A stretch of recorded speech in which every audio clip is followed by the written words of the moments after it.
Welcome to bird media. నేను వైష్ణవి. ప్రపంచ IT రంగం ఒక విప్లవాత్మక మార్పు దశలో ఉంది. దిగ్గజ టెక్ కంపెనీలు ఇప్పటికీ భారీ లాభాలు ఆర్జిస్తున్నప్పటికీ సమాంతరంగా వేలాది ఉద్యోగుల్ని కూడా తీసేస్తున్నారు. ఇప్పుడు రీసెంట్గా ఒరాకిల్ లే ఆఫ్స్ వార్తలు ఏకంగా సునామీలా మారాయి. అయితే గతంలో చూస్తే గూగుల్, మైక్రోసాఫ్ట్, మెటా ప్లాట్ఫామ్లు, అమెజాన్ వంటి సంస్థలు కూడా అదే దారిలో నడిచాయి. అయితే 2024 ప్రారంభం నుంచి ప్రపంచవ్యాప్తంగా వందలాది టెక్ కంపెనీలు కలిసి దాదాపు 1,00,000కు చేరువైన ఉద్యోగాలను కోత పెట్టినట్లుగా అంచనాలు కూడా వచ్చాయి. అసలు ఇక్కడ ఆశ్చర్యకరమైన విషయం ఏంటంటే ఈ కంపెనీలేవి కూడా అసలు నష్టాల్లోనే లేవు, బిలియన్ల డాలర్ల లాభాల్లోనే ఉన్నాయి. కానీ అయినా కూడా ఉద్యోగ కోతలు ఎందుకు అన్న ప్రశ్నలు వస్తున్నాయి. మరి వీటికి సమాధానం చెప్తున్నారు. ఈ నిర్ణయాల వెనుక ఉన్న అసలు కారణాలు గనక చూస్తే ఆర్టిఫిషియల్ ఇంటెలిజెన్స్ భవిష్యత్తు పూర్తిగా ఏఐ ఆధారంగా మారబోతుందని టెక్ దిగ్గజాలు గట్టిగా నమ్ముతున్నాయి. సంప్రదాయ ఐటీ సేవలు, మానవ ఆధారిత కోడింగ్, సపోర్టు మోడళ్లకు బదులుగా automation, machine learning, generative AI ఇవన్నీ టెక్నాలజీలకి ప్రాధాన్యం పెరుగుతోంది.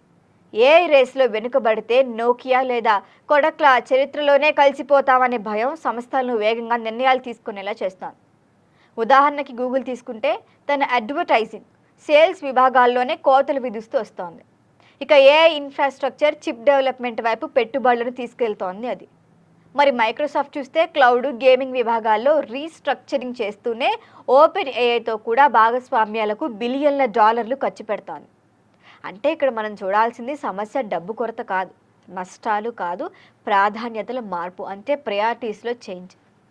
అయితే ఇప్పటికే టెక్ ప్రపంచంలో లాభం కన్నా వేగమే ఎక్కువ, ఆవిష్కరణే మనకి ముఖ్యమంటూ ముందుకెళ్తున్నాయి. మానవులతో జరిగే పనులను ఏ టూల్స్ చాలా తక్కువ సమయంలోనే, దట్టు తక్కువ ఖర్చుతోనే పూర్తి చేస్తున్నాయి. మరి అలాంటప్పుడు మనుషుల పని ఎందుకు? కోవిడ్ కాలాన్ని తీసుకుంటే అవసరానికి మించి నియమించుకున్న సిబ్బందిని ఇప్పుడు కంపెనీలు ఆప్టిమైజేషన్ పేరుతో తగ్గించేస్తున్నాయి.